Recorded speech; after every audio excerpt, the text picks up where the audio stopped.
Period poverty. There needs to be a change. A term used to describe a lack of access to proper menstrual products and the education needed to use them effectively. I tried to aid with this problem by partnering with the network of community ministries and conducting a series of interviews with a network employee, a nurse who sees period poverty firsthand, and I talked to a fellow RHS student to get their viewpoint on the issue. Besides talking to people, I also took some action of my own. I held a donation drive at my local Girl Scout camp, Twilight Hollow, from June 12th to the 16th.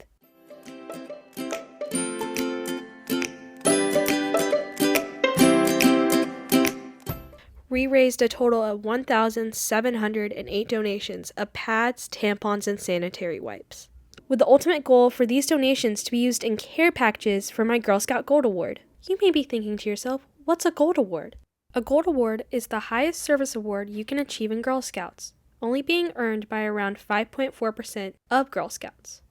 My project is called It's That Time in the Month Care Packages. Each care package contained 10 pads, 6 tampons, and 3 sanitary wipes. The project was aimed to help people who were unable to afford period products. While they did shop at the network, period products were not always there due to it being a donation-based organization.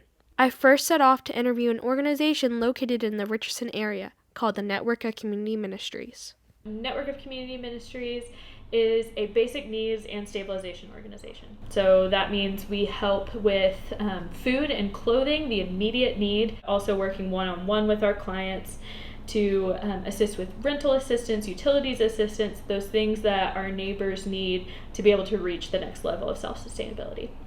Period poverty, it's essentially something that just falls lower on the priority list when a family is trying to get food on the table. Caring for themselves in that way just becomes a lower priority. Families will pay to feed their families, to even feed their pets, before they will pay to make themselves comfortable during that time of the month. Oftentimes their income is just so low that it doesn't meet all of their physical needs.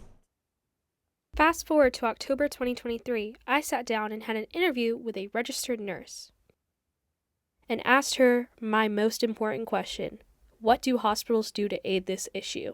We don't do anything about it. I have not worked for a facility that has given access or had programs where we distribute menstrual products. And I'm going to be honest with you, at the fear of losing my job, those women come in with toilet paper, paper towels, cotton balls.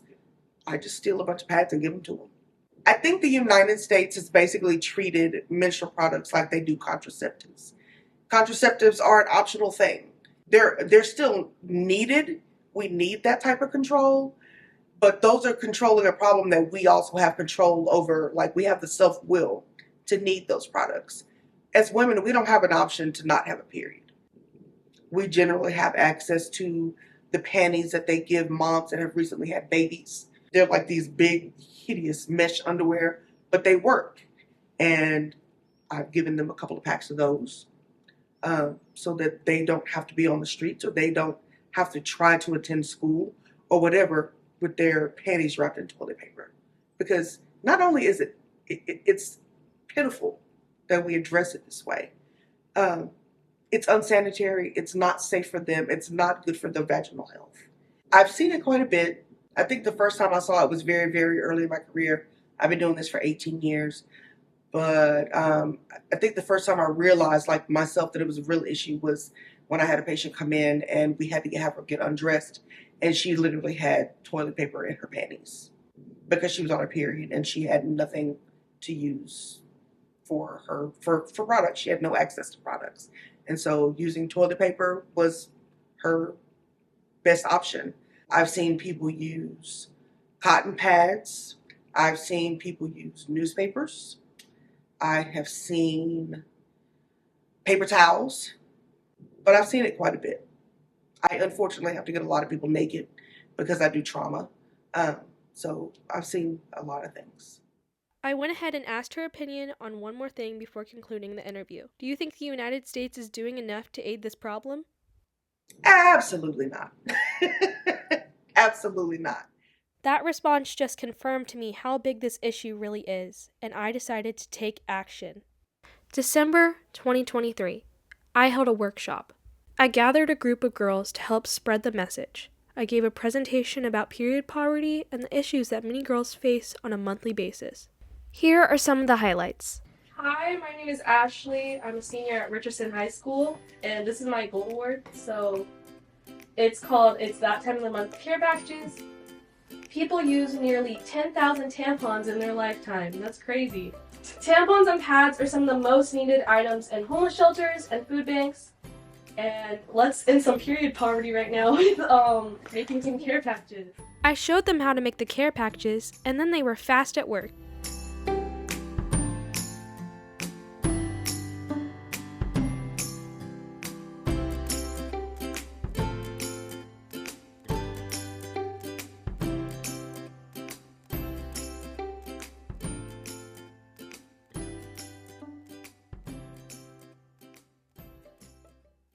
During this workshop, we were able to create 100 care packages. December 2023, literally the very next day after the workshop, I was able to sit down with one of my fellow RHS students to discuss her viewpoint on the issue. I definitely think that period poverty is something that people at Richardson High School experience. I think that people everywhere experience it. I know I've had a couple of run-ins where I'm in the bathroom and someone's like, do you have like something? And because they don't have it. And so usually I try and give them one if I have one, but I always feel so bad when I don't because they're not there. There's nothing in the bathroom that would give them that. If for some reason I was having trouble finding or accessing period products, the first place I would go to is the network of community ministries. So they'll be able to provide you with things that you're in need of, and everything is donation based. So if for some reason they don't have the supplies you need, literally if you go to their front desk, they have a whole bunch of resources there to help assist you in finding what you're in need of. Another program you could check out is PAD, which stands for the Period Access Dallas. They will anonymously donate you any period supplies that you're in need of, which is super great. And honestly, if you'd rather, you can just search up on Google, say that you're looking for something and type in the resources you need, and chances are something will pop up. I had two more very important questions to ask Miss Kazee. Did she think her period affected her mental health? And if she thought that her mental health would be worse if she didn't have access to supplies? I think my period totally affects my mental health. I know that whenever I'm on my period, I have a lot harder time dealing with emotions, and it's just because my hormones are completely out of whack. If I didn't have a place to get my feminine hygiene products and that was something I didn't have access to, it definitely would affect my mental health pretty negatively, I would say. I know I'd already be struggling with feelings just because I'm on my period anyways, and then having to deal with finding stuff so that way I don't bleed through my pants, that would be really difficult. While answering these interview questions, Auburn said something really important. I think that period products should always be available in women's restrooms. I think that that's something we should just all be given access to. This comment caused me to remember something Nurse Dawn had said during her interview. I remember in my younger days going into even our school bathroom, and there were dispensers that I want to say pads were like $1 and tampons were like 75 cents. And this was like in the 90s. And if you didn't have that $1.75, further enhancing the narrative that the period was just a woman's problem and should be treated like an optional thing, when it isn't. I had one more thing to do to get ready to drop off my care packages made during my workshop. To make them more impactful, I made custom pan flips to go in each bag to help these women have access to the resources I gained during my project. These are what the pan flips looked like. They had 4 resources on them for Period Access Dallas, the Alliance of Period Supplies, Girl Inc., and She Supply, all linked with QR codes for easy scanning access. January 4th, 2024, the big day. We were able to make 150 plus packages to put on the shelves for the big day.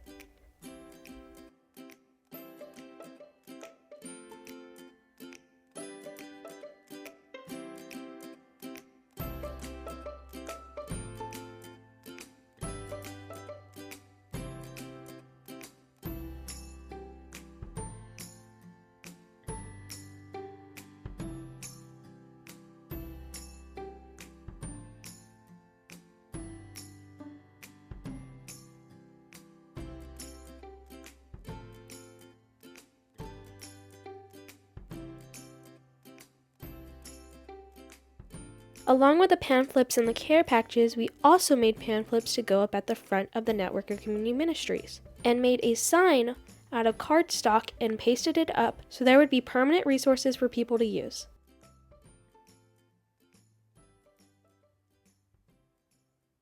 Period poverty is still a very big issue, especially in the North Texas area. And just because I aided with the problem does not mean that it is now solved. I urge you to donate period supplies such as pads, tampons, and sanitary wipes to the network of community ministries.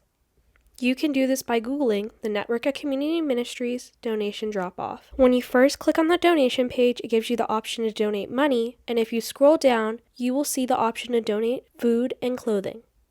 When clicking on the food page, it will give you a number of drop-off locations. These drop-off locations are First Presbyterian Church, Richardson, Episcopal Church of the Epiphany, and finally, Baylor Scott and White Institute for Rehabilitation. To donate clothing, all you have to do is drop off clothes at the Network of Community Ministries. If you are someone in need of food and clothing, I urge you to visit the Network of Community Ministries, located at 1500 International Parkway, Suite 300, Richardson, Texas 75081.